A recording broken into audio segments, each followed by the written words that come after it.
Buenos días, mis hermanos y amigos. Es un gusto saludarlos. Yo soy el pastor Dixon Klinger y quiero dar la bienvenida esta mañana a nuestra predicación matutina. Vamos a estar hablando del libro de Santiago, versículo por versículo, fe en acción.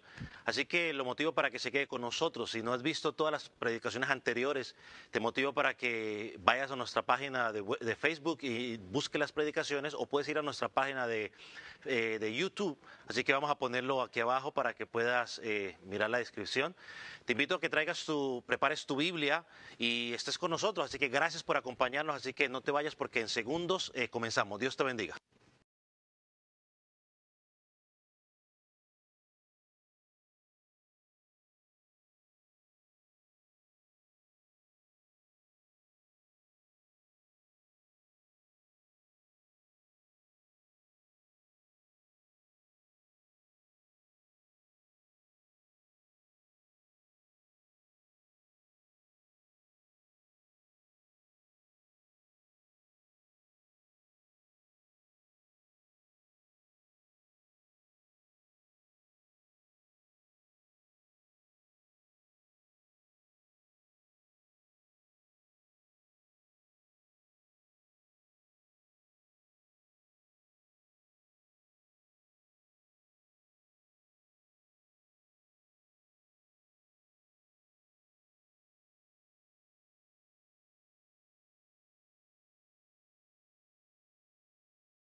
Quiero invitarle esta mañana a que, si trajo su Biblia, vaya a la epístola de Santiago, capítulo 5. Y vamos a leer los versículos del 13 al 18, aunque no los estaremos mirando todos, pero quiero leer la sección completa. Santiago, ya estamos cerca a terminar la epístola. Espero que haya sido de mucha bendición para su vida, que le haya ayudado a evaluar su vida o nos haya ayudado a evaluar nuestra vida, nuestra fe, para ver si estamos verdaderamente en Cristo. Dice la palabra del Señor, versículo 13, de la siguiente manera: ¿está alguno entre vosotros afligido? haga oración. ¿Está alguno alegre? Cante alabanza. ¿Está alguno enfermo entre vosotros? Llame a los ancianos de la iglesia y oren por él, ungiéndole con aceite en el nombre del Señor. Y la oración de fe salvará al enfermo. Y el Señor lo levantará, y si hubiera cometido pecados, le serán perdonados.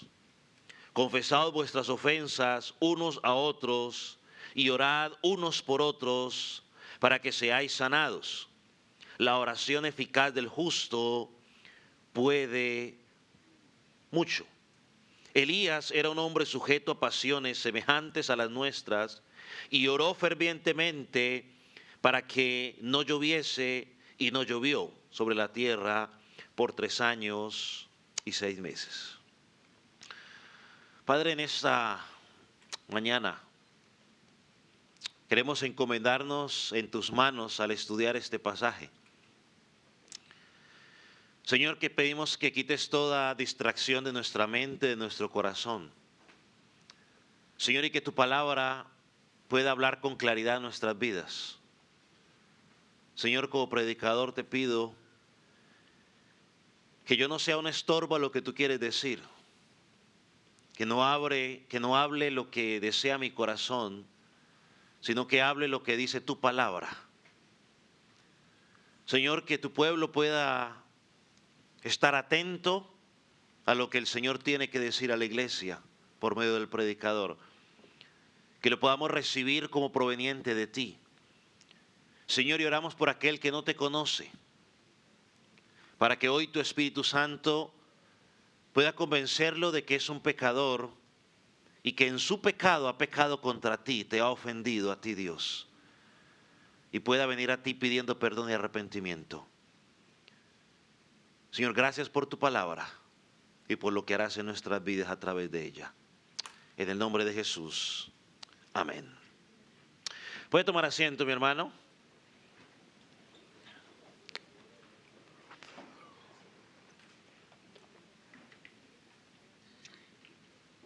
En nuestro estudio de esta epístola de Santiago, nos encontramos una sección interesante, alentadora en esta carta. Pero tristemente esta sección que acabamos de leer ha sido un campo de batalla para los intérpretes a lo largo de los años. Y todavía muchos quizás batallan en cuanto a su significado. Roma, por ejemplo, utiliza este pasaje para sustentar lo que llaman la doctrina o el sacramento de la extrema unción. En los círculos o en algunos círculos cristianos se utiliza este pasaje para defender el ungimiento de los enfermos. Así que vamos a tratar con la ayuda del Espíritu Santo de estudiar estos versículos a la luz del contexto inmediato y general de la Escritura. Porque nos podemos preguntar, por ejemplo, en el versículo 13, ¿a qué clase de sufrimiento se refiere? Cuando dice, ¿está alguno entre vosotros afligido? Versículo 14, cuando habla de enfermedad en el versículo 14, ¿qué clase de enfermedad está hablando Santiago? ¿Qué es esa unción? ¿Para qué es el aceite? ¿Qué tipo de sanidad está hablando el versículo 16? Porque da una ilustración en referencia en el versículo 17, ¿no? De que se detuvo la lluvia. Estas son algunas preguntas que trataremos de contestar a lo largo de este pasaje. Y yo lo he dicho en muchas ocasiones y lo voy a volver a decir hoy una vez más, mis amados hermanos. Cuando vamos a estudiar la Biblia, la mejor forma de hacerlo es interpretarla con la misma Escritura. Es interpretarla a la luz del contexto de la Escritura. ¿Qué dice la Escritura a nivel general? Eso debemos hacerlo de esa manera.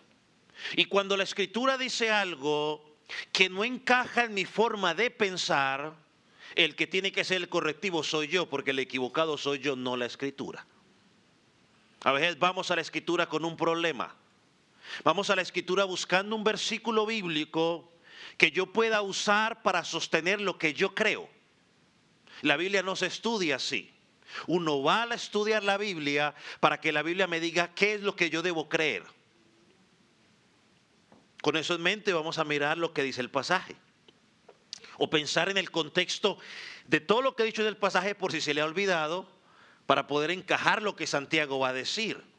Hasta ahora hemos estudiado, y lo voy a hacer rápidamente, se lo prometo, que Santiago está escribiendo a los creyentes de la dispersión.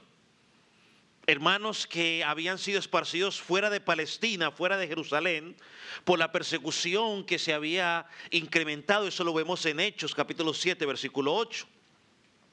El capítulo 1 comienza diciéndoles que deben aprender a ser pacientes en medio de las pruebas. Estaban bajo tentaciones severas de persecución estos hermanos. Santiago describe que en medio del estrés, de la hostilidad, de la persecución, de las tentaciones que ellos estaban sufriendo o que el mundo estaba ejerciendo sobre ellos por causa de su fe, Santiago los llama a que cada uno tiene que examinarse, o sea, examínense para ver si realmente la fe que ustedes tienen es una fe salvífica. Estos cristianos vivían en dos tentaciones, si me permite llamarlo de esa manera, o dos presiones. Una presión de afuera y una presión de adentro. La presión de afuera era porque eran perseguidos por sus creencias. Eran cristianos y los perseguían por ser cristianos.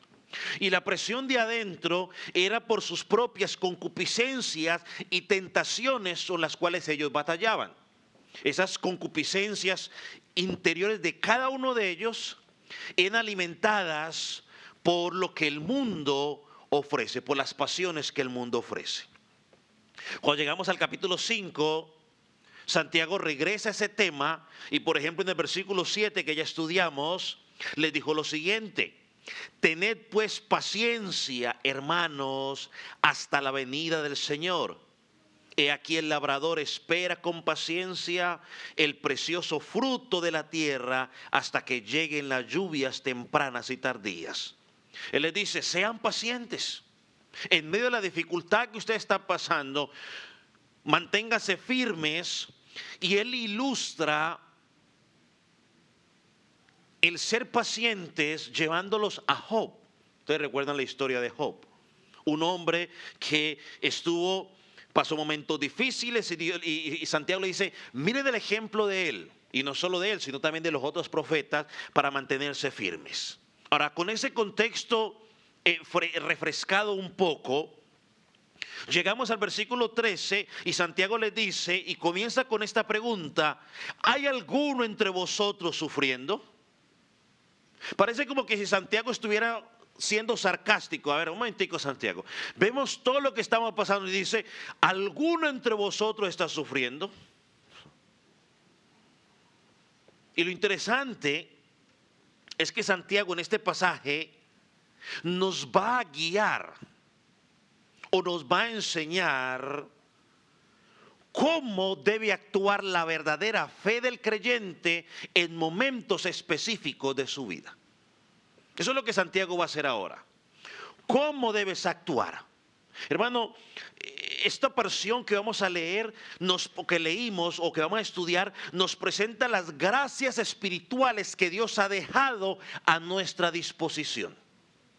O sea, las herramientas que el creyente puede utilizar para enfrentar cualquier situación difícil que venga a su vida. Y la primera herramienta o la primera gracia espiritual que Dios nos ha dejado, Santiago dice, ¿cuál es?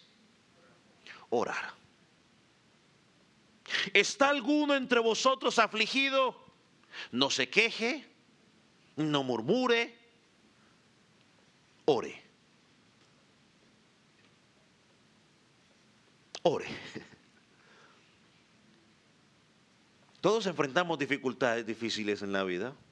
En este momento quizás muchos las estaremos enfrentando.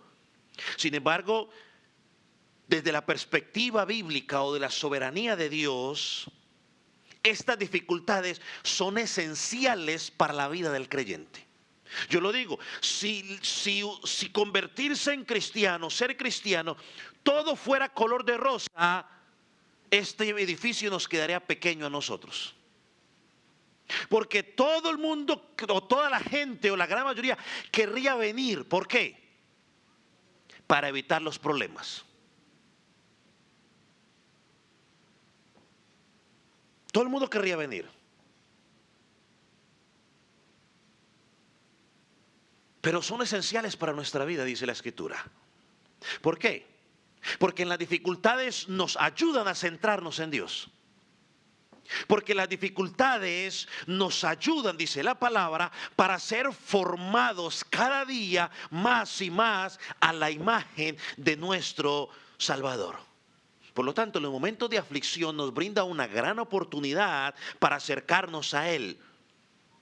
Por eso podemos decir lo que dijo el Salmo 73, versículo 25. No tiene que buscarlo, solo anótelo. Pero el Salmo 73, 25 dijo: ¿a quién tengo yo en los cielos sino a ti? Y concluye: y fuera de ti no deseo nada en la tierra. Esa es la oración del salmista. ¿A quién tengo en los cielos?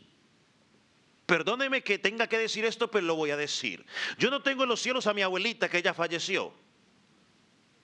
Tengo a Dios.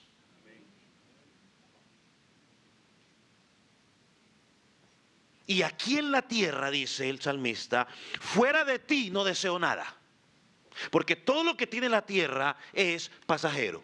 Lo puedo perder en cualquier momento. Pero lo que tengo en Él, dice la Escritura, nadie me lo puede robar. Nadie me puede arrebatar de su mano. Me pueden quitar la vida. Pero lo que Jesucristo hizo por mí no lo pueden quitar. Entonces, por eso Santiago, la instrucción es clara. ¿Está alguno afligido? Ore al Señor. En medio de la aflicción, la oración es un buen momento para fortalecer nuestra relación con Dios. Mire, la palabra aflicción que aparece aquí, literalmente es sufrir, padecer sufrimiento. Y nosotros vamos a enfrentar momentos difíciles. Y aunque la palabra sufrir puede tener varias aplicaciones en la Escritura, la aplicación más específica, y por la cual quizás algunos piensan que es lo que Santiago está haciendo referencia aquí, y escúcheme con atención, está relacionada por el sufrimiento que sufrimos por causa de vivir haciendo la voluntad de Dios. Ese sufrimiento. Porque todos podemos sufrir porque está haciendo mucho calor, porque nos chocaron el carro, por enfermedad de algún familiar. El mundo y nosotros lo sufrimos, pero no hay nadie en el mundo que sufra por hacer la voluntad de Dios. Eso le pasa únicamente ¿a quiénes? A los cristianos. De ellos nadie se burla por tener una Biblia, nos pasa a nosotros. Y eso es lo que apunta aquí. Una de las aplicaciones. Veamos un ejemplo de sufrir por hacer lo correcto. Vaya a 2 Timoteo 2:9. El apóstol Pablo hablando allí, miren lo que dice: en el cual sufro penalidades, hasta prisiones a modo de malhechor. O sea, el apóstol Pablo está diciendo: me han tratado a mí como un ladrón. ¿Por qué? Por sufrir la palabra. Dice: mas la palabra de Dios no está presa. Es un ejemplo de sufrir por hacer la voluntad de Dios.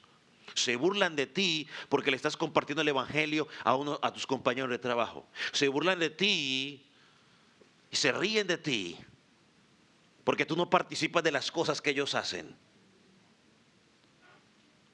Entonces Pablo utiliza este pasaje en 2 Timoteo para aclarar lo que es el sufrir en el contexto por causa de Jesucristo. Otra mención que encontramos también está en el capítulo 4 de 2 Timoteo, versículo 5. El apóstol Pablo, también hablando a Tito, le dice: pero tú sé sobrio en todo. Dice: soporta las aflicciones.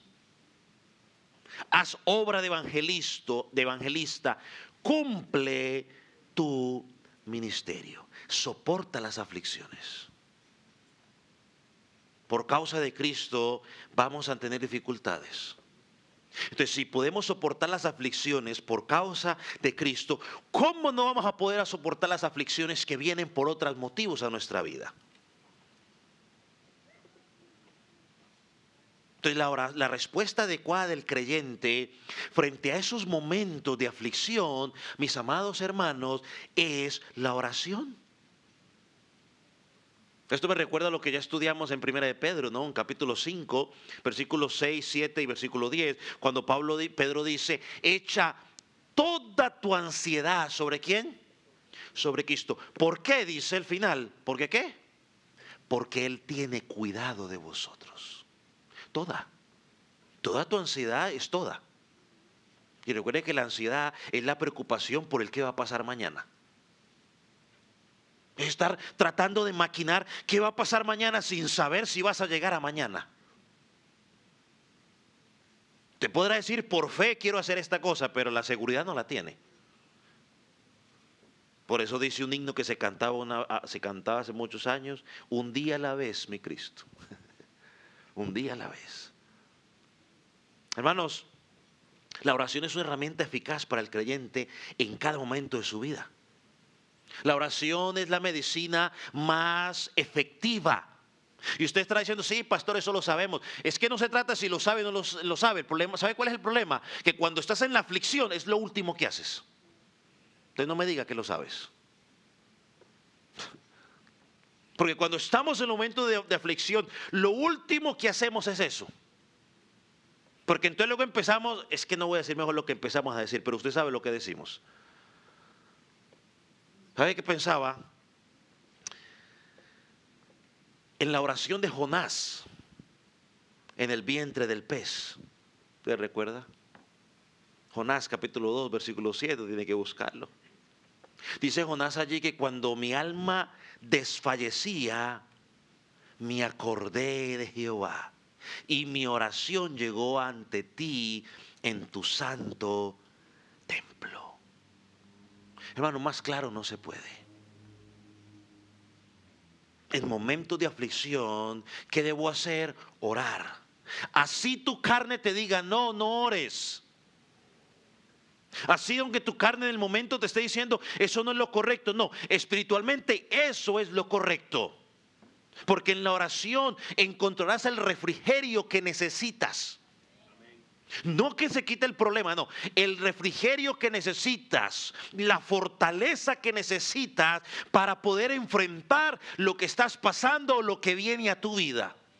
Ah, pastor, eso es puro cuento. Bueno, se lo voy a mostrar bíblicamente.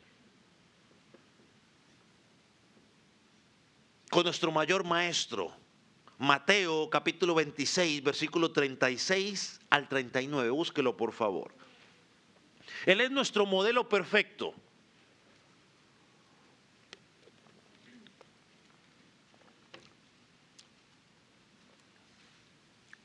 Mateo 26, lo tiene. Aquí está el contexto de Jesús en el Getsemaní, está orando. Versículo 36. Entonces llegó Jesús a un lugar que se llamaba Getsemaní y dijo a sus discípulos, sentaos aquí entre tanto que yo voy y oro. Y tomó a Pedro y a los dos hijos de Zebedeo, y mira lo que dice, comenzó a entristecerse y a angustiarse en gran manera. Entonces Jesús le dijo, mi alma está muy triste hasta la muerte, quedaos aquí y velad conmigo. Y yendo un poco más adelante, se postró en su rostro, orando y diciendo, Padre mío, si es posible, pasa de mí esta copa, pero que no sea como yo quiero, sino como tú. ¿Qué vemos aquí? Vemos a nuestro Salvador en un momento de debilidad, listo para enfrentar la prueba más difícil humanamente que una persona podría enfrentar. Listo. ¿Y qué se puso a hacer? A orar.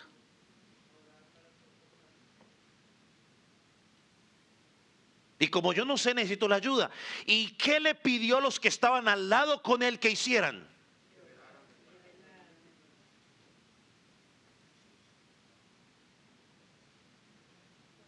Él se puso a orar y los que estaban al lado con él dijo, ustedes apóyenme en oración. ¿Qué hace el creyente cuando está afligido? Ora. Y si tiene hermanos en Cristo que están con él, ¿qué los pone a hacer? A orar. Hermanos, claramente tenemos que seguir el ejemplo del Señor Jesucristo y la enseñanza de Santiago. Debemos asumir que en los momentos de aflicción nuestra principal herramienta no son las redes sociales.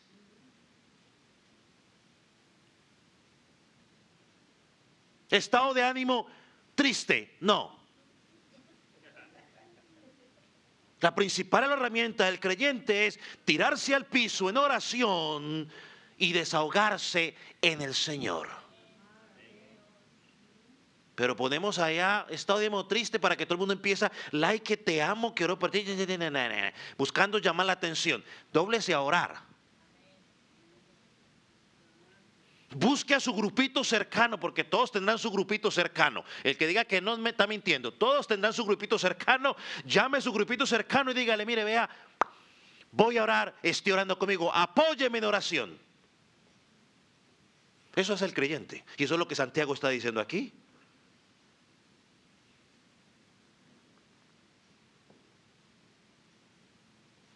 Y si retomamos miramos un poco el contexto atrás. Mire que el capítulo 5, versículo 9, que ya también estudiamos, Santiago dice, hermanos, no os quejéis unos a otros para que no seáis condenados. O sea, el creyente no anda quejándose, el creyente está buscando en intimidad con Dios fortalecerse. La gran tentación que muchas veces tenemos nosotros cuando estamos sufriendo es murmurar, hablar mal de otro, porque me pasa esto a mí, siempre las mejores batallas Dios. Entonces nos ponemos ya, ¿cómo que sería la palabra para esto? No, esa no entra entre los espirituales. Nos ponemos ya muy, no sé, filosóficos o lo que sea.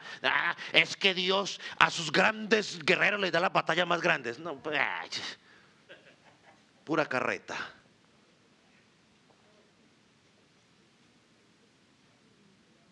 Yo no veo al apóstol Pablo diciendo esas tonterías. Lo veo clamando. Y a Santiago lo veo aquí, una iglesia que está siendo perseguida. A ver, levante la mano a quien lo están persiguiendo aquí, que tuvo que dejar todo para que me diga que las grandes batallas Dios se las da a usted, las dio a usted. No, el creyente ora. Y claro, yo sé que esto no suena muy amoroso, ni muy para levantarte el ánimo porque estás pasando un momento de dificultad, pero ¿qué quieres que te diga? Ora. Porque si Dios no te levanta, no te fortalece, y es que está la promesa, la vamos a ir mirando, no lo va a hacer nadie. Jesucristo fue abandonado, Jesucristo fue acusado de pecador. Pero ¿qué hacía Jesucristo? Dice que Él encomendaba su causa al que juzgaba justamente y callado como oveja al matadero. Entonces el consejo bíblico del creyente es, no dejes de orar. Y si no sabe cómo orar, Santiago dice, si no tiene sabiduría, pida sabiduría. Ahora, note que el verbo, podríamos pensar cuando dice, ¿está alguno entre vosotros afligido, a oración?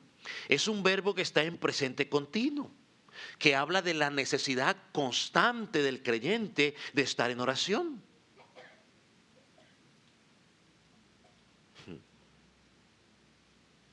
Entonces esta frase, haga oración, puede resumirse perfectamente, permanezca en oración. O sea, algo constante en nosotros. Entonces, cuando la vida es difícil para el creyente, cuando el creyente está luchando, cuando el creyente está debilitándose espiritualmente, el creyente tiene que orar. Y esto nos lleva al segundo punto, o a lo segundo que menciona Santiago. Y es interesante el contraste de emociones que presenta Santiago. En momentos el creyente sufre. Y la respuesta del creyente del sufrimiento debe ser que llegar a Dios en oración. Eso creo que está claro. Pero por otro lado, hay momentos en los cuales el creyente está alegre. ¿Y qué tiene que hacer el creyente cuando está alegre? Publicar en las redes sociales con el ánimo up. No, dice que el creyente cuando está alegre, el versículo dice, canta alabanzas. En otras palabras, el creyente siempre tiene que estar preparado para responder a cualquier situación que pasa en su vida. Hay tristeza, oro. Hay alegría, canto. Una buena forma, dijo alguien, una buena forma de saber que nuestra alegría está siendo bien canalizada es cuando levantas tus alabanzas a Dios.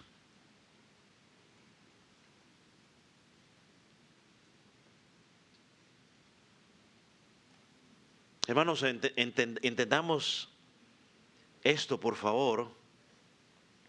Santiago aquí no está hablando de cosas físicas, está hablando de cosas espirituales.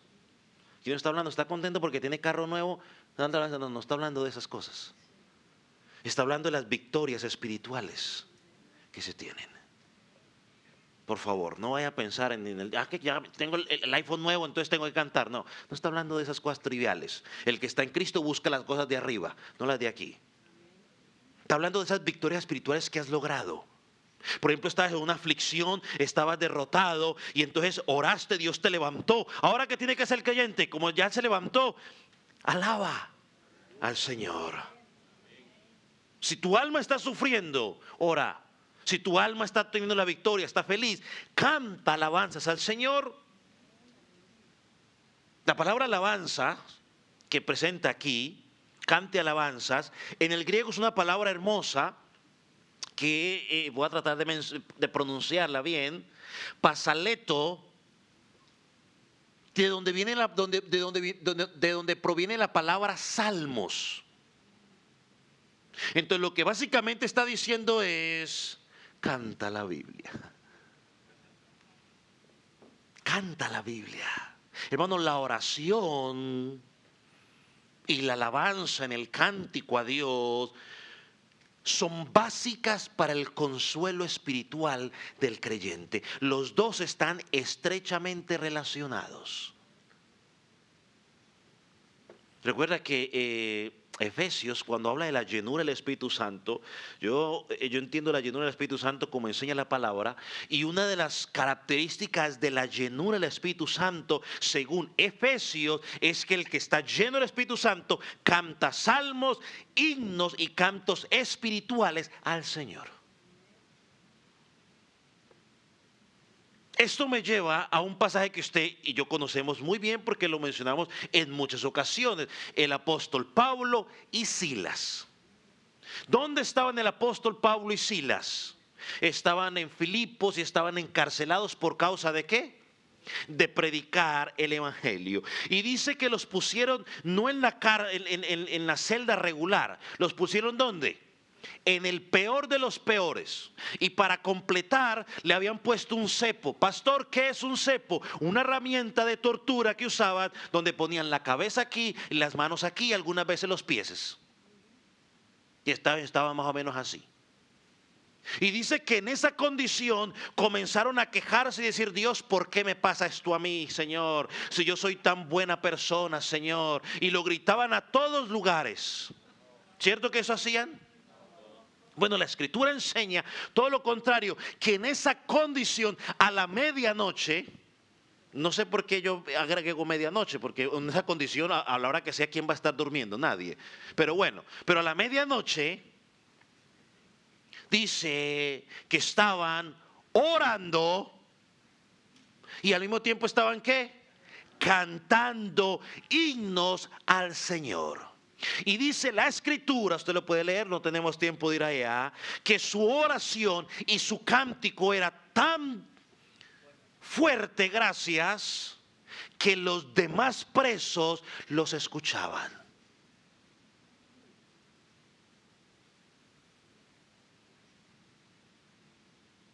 A nosotros nos escuchan las quejas, pero la oración no nos escuchan y los cánticos menos. Yo me prometí que no iba a, sí, yo me lo prometí, así que no lo voy a hacer. Sigo aquí, voy a concentrar, no me quiero salir. Hermano, en semejante condición, estaban afligidos, sí, por causa de Cristo, sí, ¿qué hicieron? Oraron. Y en medio de su oración, Dios les levantó el ánimo, los confrontó y ¿qué se pusieron a hacer? Alabar al Señor. Hermano, esa es la respuesta del creyente frente a las dificultades. Por favor, deje esas redes sociales quietas. Métase en el secreto del Señor. El Señor dice, el que entre en el secreto y el que ve los secretos se recompensará en público. Está triste. ¿Qué necesita el mundo saber si tú estás triste? Vaya a Dios en oración. Está alegre. ¿Qué necesita el mundo saber si usted está alegre? Pues que se note en su forma de ver, que cuando lo vean a usted alegre, cantando, alabando el nombre del Señor. Miren lo que dice el Salmo 42, permítame leerlo para ustedes, versículo 11. ¿Por qué te abates, oh alma mía? ¿Por qué te turbas dentro de mí? Oh, mire lo que dice al final, es que debió habérselos puesto. Dice, espera en Dios, porque aún he de alabarle, salvación mía y Dios mía. Mira qué oración. ¿Por qué te abates? Salmo 42, versículo 11, por el que está anotando, o quizás lo quiera buscar. Oh, 42, versículo 5. Yo porque tengo 11 aquí. Lo bueno es que yo tengo ingenieros ahí que están en la jugada. ¿Por qué te abates? Oh alma mía, ¿por qué? Dice, ¿por qué te turbas dentro de mí? ¿Por qué te turbas? ¿Qué tienes que hacer? Espera en Dios. Así que así debemos los cristianos orar. En la aflicción y en la alegría. El Salmo 92, de hecho, lo resume de una forma muy clara. Hace unos años, cuando yo estaba más niño en mi país, cantábamos este himno. Bueno es alabarte, oh Jehová, y cantar salmos a tu nombre. Anunciar por las mañanas tu misericordia y tu fidelidad de noche. ¿Se acuerda, hermana Ismari? Sí, tiene que acordarse de ese himno. Hermano Jeremías también, de mis papás, los más antiguos en el Señor. Anunciar por las mañanas tu misericordia y tu fidelidad de noche. Bueno es alabar a Jehová. Bueno es cantar salmos. O sea, el salmista lo resume allí, claramente. Entonces, iglesia, el creyente que está afligido, ora. El creyente está alegre porque la aflicción Dios está dando la victoria, canta alabanzas. Una tercera cosa que nos dice el pasaje. Uy, no voy ni a la mitad, ya está tarde. Pero bueno, anochece una hora más tarde, así que no hay problema. Una tercera gracia que nos presenta Santiago aquí es que en los momentos de debilidad hay que buscar ayuda. Es decir, debe haber un deseo en ti de buscar a alguien. Mira lo que dice el versículo 14 y 15. ¿Está alguno entre vosotros enfermo? Llame a los ancianos de la iglesia y oren por él, ungiéndole con aceite en el nombre del Señor, y la oración de fe salvará al enfermo, y el Señor lo levantará, y si hubiera cometido pecado le serán perdonados. Este es un pasaje demasiado controversial, y yo desde que empecé a estudiar la Biblia versículo por versículo me ha tocado predicar pasajes controversiales que en otro momento no hubiera predicado. Pero gloria a Dios. Ha sido mal interpretado y simplemente porque, como dije al principio, hemos tratado de buscar un versículo específico para sostener lo que yo creo. El pasaje parecería, cuando usted lo lee así rápidamente, que está enseñando que los creyentes enfermos tienen que ir a donde los pastores para que los pastores saquen un poquitico de aceite y le pongan en la frente y el creyente sea sanado.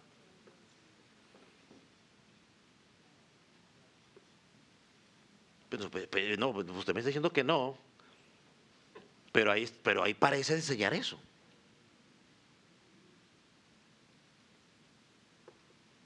Parecía enseñar que el aceite tiene, no sé, efectos curativos y que hay que llevar el aceite para que un pastor también lo ore y para que lo santifique y para que usted lo pueda usar. Eso ya me suena más a mí a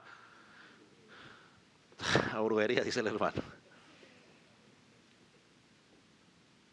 Hermano, esa interpretación francamente no encaja en lo que enseña Santiago, lo que ha venido Santiago enseñando, ni tampoco encaja en lo que enseña la palabra. Y mucha de la confusión viene por la traducción. A pesar de que leí varias versiones y todas lo traducen lo mismo, pero el problema es la palabra enfermo. ¿Está alguno enfermo? Esa palabra en el original es abseneo, que se utiliza en la escritura para dos usos prácticos. Hay dos usos prácticos para esa palabra en el Nuevo Testamento. Y uno de ellos es enfermedad. Sí. Pero su otro uso aparece, según los estudiosos, 14 veces en el Nuevo Testamento y tiene que ver literalmente con debilidad. Así que hay una gran diferencia entre enfermedad y debilidad. Y esa debilidad apunta básicamente a un decaimiento espiritual. Tiene que ver con esas luchas espirituales, interiores que muchas veces como creyentes estamos enfrentando. Ahora, para probar mi punto, vamos a la escritura. Segunda de Corintios, capítulo 12, versículo 10. Porque allí el apóstol Pablo utiliza la misma palabra y lo usa de una situación similar al apóstol, a Santiago, pero así es traducida de la forma correcta. Según de Corintios 12, versículo 10, lo tiene. Dice, por lo cual, por amor a Cristo me gozo en las debilidades, ahí está la palabra, en afrentas, en necesidades, en persecuciones, en angustias, por cuando soy débil, ahí está otra vez la palabra, entonces soy fuerte. Ahora, Pablo no está hablando allí necesariamente de enfermedades físicas, sino de las debilidades que estaba experimentando, producto de la persecución que estaba sufriendo por ser predicador del Evangelio, por causa de vivir para Cristo. Todo predicador, quizás no lo van a reconocer, pero cuando predica a Jesucristo y recibe persecución, hay momentos en los cuales la parte humana se debilita a cuestión de eso. Entonces la palabra que es utilizada, que traduce aquí como enfermo, en su contexto en la escritura es debilidad. Entonces lo que Santiago le está diciendo a los creyentes en ese particular es que cuando estén debilitados, cuando estén experimentando una crisis, cuando estén quizás sintiendo que ya sus fuerzas están decayendo, con su último aliento pidan ayuda. De hecho, la instrucción del texto es que los débiles deben acudir a aquellos que, según el texto, son los ancianos de la iglesia, o los líderes espirituales de la iglesia, aquellos que son maduros, aquellos que están fuertes espiritualmente. Entonces, ¿cuál es la enseñanza? Que cuando yo estoy en debilidad, en lugar de alejarme, ¿qué tengo que hacer? Buscar acercarme. Hay momentos, la escritura lo enseña, por ejemplo, en Gálatas capítulo 6, versículos 5 y 7, que cada uno tiene que llevar su propia carga. Eso enseña la escritura. Tenemos que hacerlo. Pero hay momentos de debilidad que a veces es tan grande que nos debilita tanto que necesitamos pedir ayuda. Necesitamos acercarnos a alguien. Hermano, aquí hay un grado de responsabilidad. Porque muchas veces nosotros erróneamente hemos pensado que yo soy el centro de atracción y me tienen que venir a buscar a mí. Yo estoy mal, no, que alguien venga y me busque. No, cuando yo estoy enfermo, ¿el doctor viene a buscarme? ¿O yo voy a buscar al doctor? Cuando tengo dolor de cabeza, la pastilla dice, ay, tiene dolor de cabeza, venga, venga, aquí estoy, tómame, o yo voy a buscar la pastilla. Aquí hay un grado de responsabilidad. El creyente, cuando identifica la condición en la que está entrando, el creyente es llamado a buscar y decir, necesito ayuda. Yo he estado orando al Señor, pero necesito ayuda. ¿Quién buscó a quién? ¿Jesús buscó a los discípulos para que oraran por él? ¿O los discípulos buscaron a Jesús? Jesús, ¿necesitas que oremos por ti? Ya lo leímos. Jesús se acercó y le dijo, muchachos, y era Jesús. Y era Jesús. Entonces, si Jesús tuvo la humildad de acercarse a sus discípulos y decirles, muchachos, estoy agobiado hasta la muerte, tengo una prueba que voy a enfrentar, necesito que me ayude en oración. ¿Quién eres tú y quién soy yo para decir? Y yo no le digo nada a nadie. Yo me las arreglo solo. Bueno, por eso estamos como estamos. Porque en lugar de acercarnos, estamos alejándonos. Y luego decimos, es que nadie me busca. Pero también debe haber un grado de responsabilidad. La oveja cansada, la oveja lastimada, las ovejas quebrantadas deben buscar a los líderes espirituales para que les ayuden. Necesitan la dirección necesaria, lo deben buscar. Tristemente nosotros como iglesia hemos descuidado esta labor y hemos encomendado esa labor a los consejeros seculares. Y ellos nos podrán decir cosas muy bonitas, pero el consejero secular nunca nos va a llevar a buscar a Dios en oración. Nos va a dar palabras de ánimo, le va a levantar el ánimo, le va a dar unos pañitos de agua caliente, si usted me puede llamar de esa manera, o de agua fría para que le baje la fiebre un rato, pero no le van a atacar la causa de la infección. Para que la causa de la infección sea atacada, yo tengo que ir en oración a Cristo. El creyente que está sufriendo de decaimiento espiritual no necesita llenarse de sabiduría humana, lo que necesita es venir en oración a Dios. Encontrar fortaleza en la oración, en Dios. Entonces lo que Santiago nos está diciendo aquí es que en momento de aflicción, ¿qué debes hacer? Llama a los ancianos de la iglesia. ¿Y qué deben hacer ellos por ti? ¿Solucionarte el problema? Ah, yo no le digo nada porque es que no me ayuda el problema. Pero ¿quién dijo que el pastor tiene que solucionar el problema? O los líderes tienen que solucionar el problema. ¿En dónde dice eso en la Biblia? Si lo dice, empezamos a predicarlo. Y aquí encontramos el versículo claro. O sea, no estoy. ¿Qué es lo que tiene que hacer? En primer lugar, ore por ellos. Dice, llame a los ancianos de la iglesia y oren por él. Es decir, cuando usted se acerca al pastor porque usted está decaído, desanimado, su ánimo espiritual ya no es el mismo.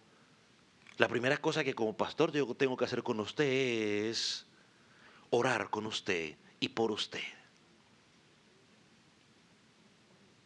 Orar por usted y por usted. El problema no se lo puedo solucionar porque no he podido solucionar los míos para solucionarle los suyos. Te lo pongo de esa manera. Y si quiere una versión más bíblica, pues entonces en la Escritura encontramos muchas ocasiones donde Dios no le solucionó el problema a sus hijos. Simplemente, ¿qué hizo? los fortaleció en medio del problema.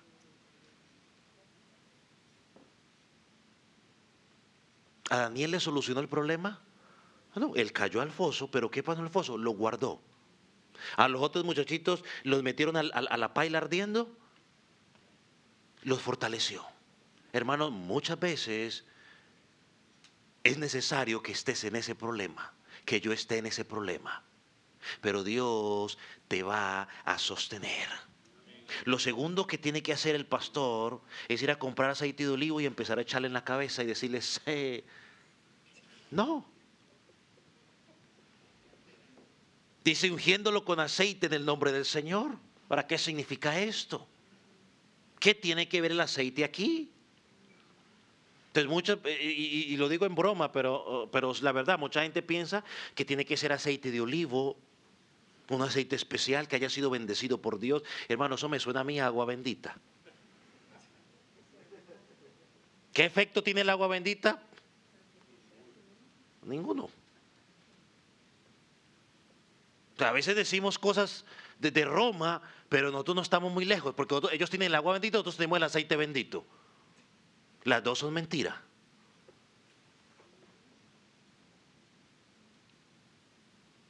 ¿Hay poder milagroso en el aceite? Bueno, la respuesta bíblica es no. Ahora, cuando miramos esto a nivel general, ¿no? Digamos de la escritura, en el pasaje, hermanos, recordemos que aquí no estamos hablando de enfermedades físicas como tal. Eso es algo importante. Todo el contexto de Santiago no está haciendo alusión específicamente a eso. Está hablando de qué, de persecución o debilidad que estaban sufriendo los creyentes por causa del evangelio. Entonces no son en sí enfermedades físicas, aunque los intérpretes, comentaristas dicen que quizás algunos de ellos sí habían recibido algunos golpes a causa del maltrato que estaban recibiendo. Pero en realidad estaba apuntando a esa opresión emocional a la cual ellos estaban siendo sometidos, donde ellos estaban confiando en un Dios que los había salvado, pero que al mismo tiempo estaban sufriendo las amenazas por causa de seguir a Jesucristo. En segundo lugar, Santiago tampoco está haciendo una alusión a una ceremonia pública que era reconocida en el Antiguo Testamento. Usted recordará una unción sacerdotal. Usted recuerda que en el Antiguo Testamento, cuando iban a ungir cuando iban a llamar a un profeta, ¿qué hacían? Lo ungían. Al rey lo ungían. En el Nuevo Testamento, cuando llegamos al Nuevo Testamento, no encontramos eso en el Nuevo Testamento. No encontramos la unción como un ritual en sí. Encontramos algunos usos de esa unción. Por ejemplo, en Lucas 7:47 encontramos la unción de la cabeza con aceite. En Marcos 16:11 vemos a las mujeres que iban a ungir el cuerpo del Señor Jesucristo cuando Él estaba muerto, frotándolo con algún aceite y algunos, ¿cómo se llama esta palabra? Aromas que ellos usaban. También encontramos la unción de parte de María a los pies del Señor cuando derramó el frasco de alabastro, usted recordará. También encontramos alguna unción de enfermos en capítulo 6, versículo 13. Pero según los estudiosos, la mejor forma para traducir esta frase de la forma correctamente significa eso, en el contexto bíblico, es frotando con aceite en el nombre del Señor. Y la idea de frotar con aceite por los ancianos, a los creyentes débiles o abatidos, está expresando no en sí que literalmente vaya y les ponga aceite, sino una acción de ánimo, fortaleza y de interés por esa persona. Revela el corazón compasivo, o sea, no es únicamente, y ya Santiago lo dijo, sí, yo voy a orar por ti ya. No, es si voy a orar por ti, voy a ver qué puedo ayudarte en ese momento de que estás de aflicción. Entonces los líderes oran con él y por él cuando ese creyente llega. Y luego le dan aliento, luego le dan consuelo, luego son empáticos en lo que él está experimentando. Creo que es una forma metafórica y estaría una forma, digamos, que está más en armonía con el contexto. Ellos estaban experimentando oprobio. Es como el creyente que llega maltratado del trabajo. Dice, pastor, en el trabajo se están burlando de mí porque por las causas del evangelio. Bueno, venga, yo oro por ti, mi hermano. Y oro por ti. Y luego, entonces, luego la responsabilidad sería, bueno, déjame motivarte a través de la escritura para que se te levante el ánimo. ¿No? ¿De qué sirve que yo le eche aceite en ese momento? ¿En qué le va a ayudar que yo le eche aceite? Que llegue brillando al trabajo al día siguiente será. Pero yo tendría que mostrar como pastor empatía con el hermano, interés en la situación en la que él está pasando. Creo que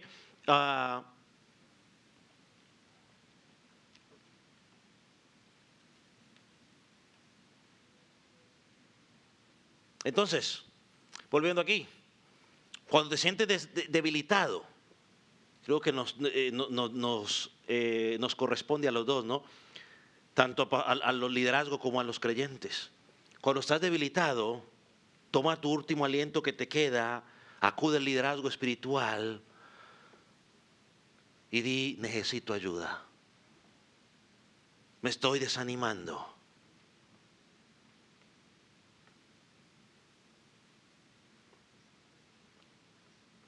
Necesito que oren por mí. El espiritual debe decirle, sí, déjame orar contigo, déjame orar por ti. Y no solamente orar por ti, quiero estimularte, quiero animarte, quiero fortalecerte con las promesas de la Escritura si es necesario para que sigas adelante. Entonces, hermano, aquí vemos la importancia del ministerio de la intercesión. Aquí vemos la importancia de que como iglesia tenemos que estar unidos, no cada quien por su lado. No es sálvese quien pueda, no es un trabajo en equipo. Recuerde, somos un cuerpo. Y es ilustrado con nuestro cuerpo. Mi mano derecha no anda como loca por allá. No, mi mano derecha anda con el cuerpo. Si la corto, pues ya dejó de ser mano, se muere. Eso es un trabajo en equipo. Por el contexto del pasaje y la enseñanza general de la Escritura, concluimos entonces que el pastor o el líder espiritual debe estar dispuesto no solo a dar ánimo, a orar por el creyente, sino también a dar aliento, a estimular a los creyentes en esos momentos. Y sigue diciendo el versículo, porque no todo queda allí. Dice, y la oración de fe salvará al enfermo. Creo que la traducción más apropiada sería, y la oración de fe salvará al débil. Es decir, esa oración levantará al débil. Hermanos, esto es algo interesante, importante. Si eres un creyente verdadero y vas donde el liderazgo ora por ti, los dos juntan y entran en un tiempo de oración. La respuesta bíblica nos está diciendo que ese creyente, ¿qué va a pasar con él? Se va a levantar, si es creyente. ¿Por qué se va a sanar? Porque la Escritura dice que el que comenzó la buena obra en ti, ¿qué va a hacer? La va a terminar hasta el final. Hermano, Dios no deja cosas a medias. Dios no deja edificios a medios. En nuestro país, no voy a hablar en mi ciudad para no meterme en problemas. En mi ciudad, a veces uno encuentra encontraba, yo ya no sé ahora porque ya yo mucho rato que no voy por allá, pero en ese tiempo uno veía que a veces empezaban construcciones y pasaban 2, 3, 4, 5, 6 años. Y ahí estaban. Es más, aquí vivimos algo en un hotel que hicieron ahorita por aquí. Duró 2, 3 años ahí, abandonado. Dios no deja cosas a medias. Si tú eres un verdadero creyente y estás en debilidad y te has acercado al pastor o algún líder de la iglesia y el líder de la iglesia empezó a orar por ti y están orando juntos, hermano, esa oración tiene respuesta. Dios promete que esa oración te va a levantar. Tu desaliento se va a ir. O sea, ya no vas a estar más desalentado. Tu decaimiento espiritual se va a ir. Pero si no se va, es o porque no has orado o porque estás engañado. Yo por eso lo he dicho varias veces y lo vuelvo a decir hoy. Yo no creo en creyentes que vivan crónicamente en desánimo. Eso bíblicamente no se puede sostener. No se puede. Puede pasar un momento donde el creyente entre en ese decaimiento espiritual, pero ese creyente, cuando sigue lo que dice la Escritura, no lo que dice el pastor Klinger, busca ayuda, comienzan a orar por él, ese creyente se tiene que levantar. Pero el que se empeora, hay algo que no cuadra. Algo que no cuadra. Porque el que comenzó la buena obra en ti, ¿qué dice? La va a terminar. Y esa obra es formarte a la imagen de Cristo. Por eso Romanos 8 dice claramente: a los que predestinó, a estos llamó. Y a los que llamó, ¿qué hizo? ¿Los qué? Los justificó. Y a los que justificó, ¿qué? Los santificó. Y a esos que hizo también, los que santificó, ¿qué hizo con ellos? Los glorificó. Es una obra completa. Dios no deja nada a medias. Si tú tienes meses, años en decaimiento espiritual crónico, este pasaje es un buen momento para que tú, terminando, digas: Señor, we need to talk. Señor, necesitamos orar con seriedad, hablar con seriedad, porque hay algo que no está mal en mi vida, algo que está mal en mi vida. Esta es una oración por la cual usted tiene garantía.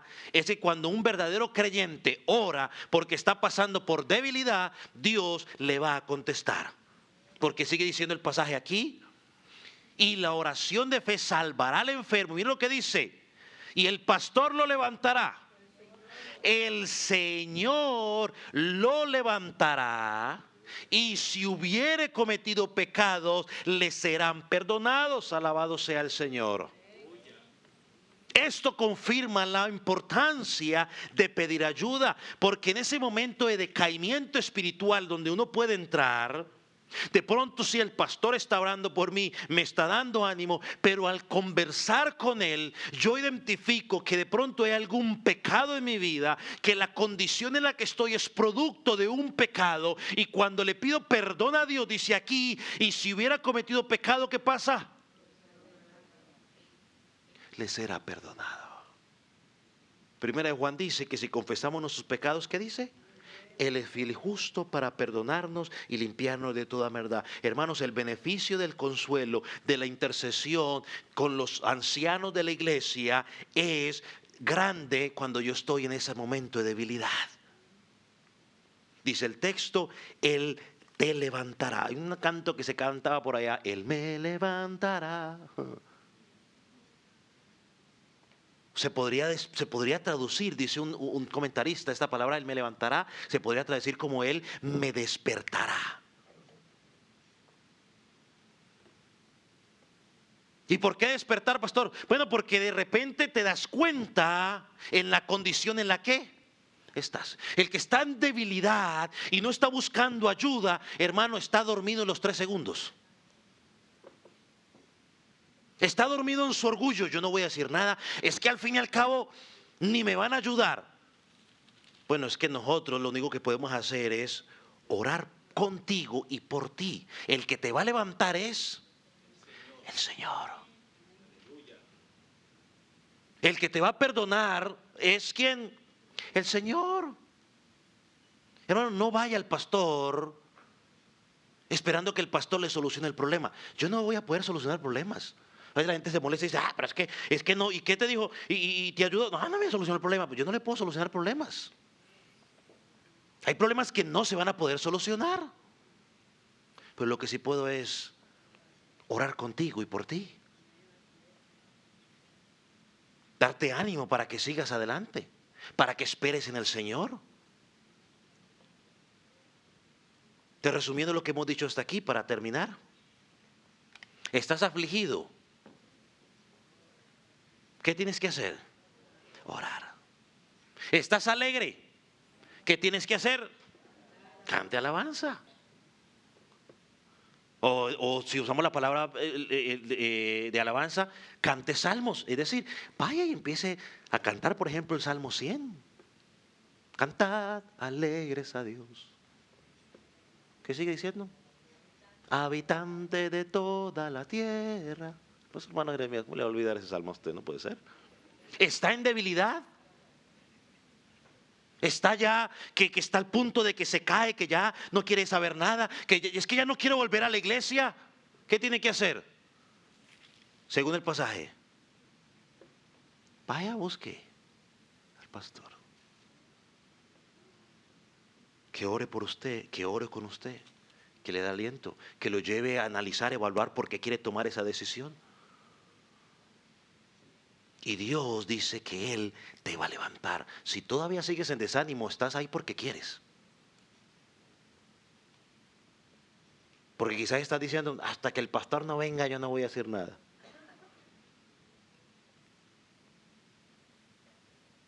Sí, quizás también hay un grado de responsabilidad mía. Que te estoy viendo así y no he hecho nada. Los dos entonces estamos fallando. Debemos trabajar en equipo.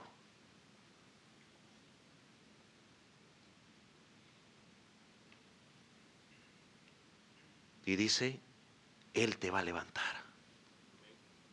Él te va a levantar. Él va a responder esa petición. Hay otras cosas que Santiago quiere decir allí, que creo que son de tremenda bendición para nuestra vida. Pero si Dios nos permite, meditaremos en ella la próxima semana. Ponga sobre sus pies.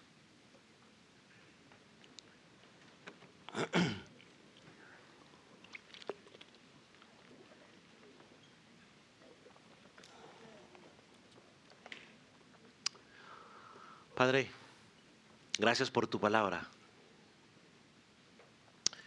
Señor, quizás sabemos algunos aquí que estamos en momentos de aflicción, ya sea por predicar tu palabra o las aflicciones normales del mundo. Señor, permite que podamos ir a ti en oración. Señor, quizás algunos estamos contentos porque nos has dado victorias espirituales.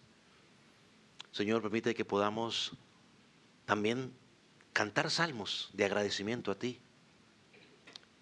Señor, quizás habrán algunos o habremos algunos que en este momento estamos debilitados. Señor, pero danos la capacidad de poder acercarnos a alguien maduro para juntos orar por la situación. Señor amigo pastor, dame la capacidad de poder usar la ilustración del aceite en el sentido de ser empático, interesado por la situación de ese creyente. Señor, y tenemos la convicción por tu palabra de que si hacemos ese trabajo en equipo, clamando a ti, Señor, tú levantarás a esa persona. Padre, gracias. Señor, gracias. Porque sabemos que vas a responder esa petición. Señor, obra en cada uno de nosotros de manera especial. Señor, te pido por aquellos que no te conocen, por aquellos que en momentos de aflicción recurren al alcohol, a las drogas, a la diversión, a las distracciones del mundo.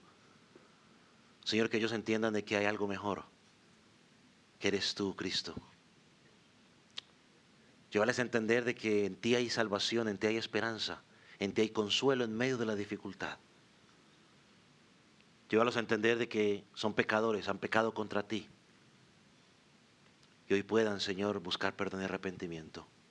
Padre, en el nombre de Cristo Jesús, yo te doy gracias.